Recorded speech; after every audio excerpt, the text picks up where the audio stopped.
حدیث مبارک کې راځي نبی علیه الصلاۃ والسلام فرمایي وی په لاره باندې تېرېدم څه خلک مې ولیدو وی د هغې دا نوکونه د تانبې جوړ دي نوکونه نه دي دا د تانبې جوړ دي او هغې په دې نوکونو سره دا خپل مخ داسې راکني د تانبې نوکونه دي په دې خپل مخ باندې چې دا لاس داسې راوکاږي د مخ نه دا غوښې را جدا کړي او بیا دا لاسونه وي د سینو ته ونیسي په دې سینو باندې لاسونه داسې وي دا سینې داسې شلېږي او دا غوښې ته جدا کېږي ما د جبریل نه تپوس وکړو جبریل امینه دا څه قسمه خلک دی نوکونه د وسپنو خپل مخونه پرې راکني خپلې سینې پرې راکني او همیشه لګیا دي لکه د لیوانو دا څوک دی جبریله ما ته جبریل علیه الصلاۃ والسلام وفرمایل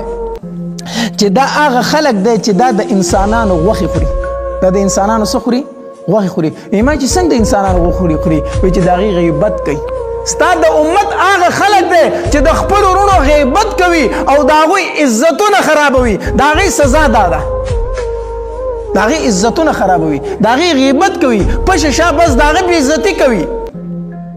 دا ډېره لویه ګناه ده حدیث مبارک کې راځي نبی علیه الصلاۃ والسلام فرمایي وایي د سود اویا دروازې دي د سود څو دروازې دي اویا دروازې دي د سود اویا درجې دي او بیا نبی علیه الصلاۃ والسلام فرمایي وایي په ټولو کې کمه درجه دا ده چې انسان د خپلې مور سره مخ تور کړي نعوذ بالله د خپلې مور سره بدکاري وکړي نعوذ بالله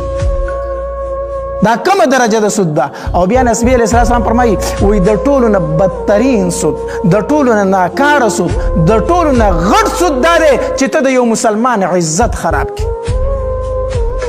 الله موږ په خپله معاشره کې د سودخور سړي ته سپک ګورو ګدرانه ګورو سپکو ته ګورو که نه دا سودخور دی لکه سلام ورسره مه کوه په سب کې ورسره مه ودرېږه قربانو په ټایم کې تپوسونه کو قرباني ورسره کېږي که نه کېږي سودخور دی قرباني ورسره وکړم که ونه کړم نبي علیه السلام فرمایي وایي د ټولو نه بدترین سود خو دا دی چې ته د یو مسلمان عزت خراب کړي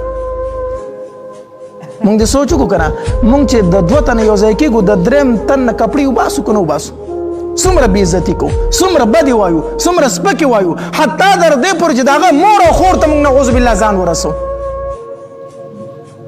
دا سوچ خو کړی دی مونږه چې زه خو سودخور ته سپک ګورم خو ما ته چې دا کم سړی د نورو مسلمانانو سپکاوی کوي دا خو د سودخور نه بدتر دی د ده سره ولې زه دوستانه کوم د ده سره ولې زه برکتیا کوم د ده سره ولې زه قرباني کوم د ده سره ولې زه په سب کې ودرېږم د ده خو چې خوله کولاویږي د بل مسلمان سپکاوی کوي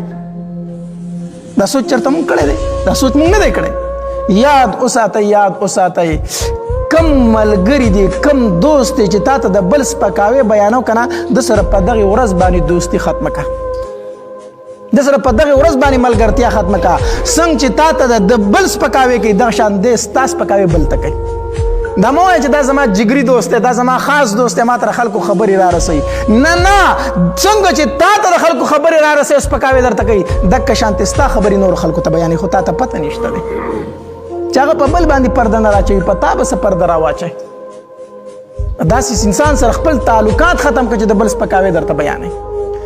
نو نبی علیه الصلاۃ والسلام ته جبریل علیه السلام فرمایي وایي دا هغه خلک دی چې د نورو خلکو عزتونه خرابوي دا یې سزا ده نوکونه یې د تانبو د خپل مخونه پرې راکني او خپلې سینې پېشتوي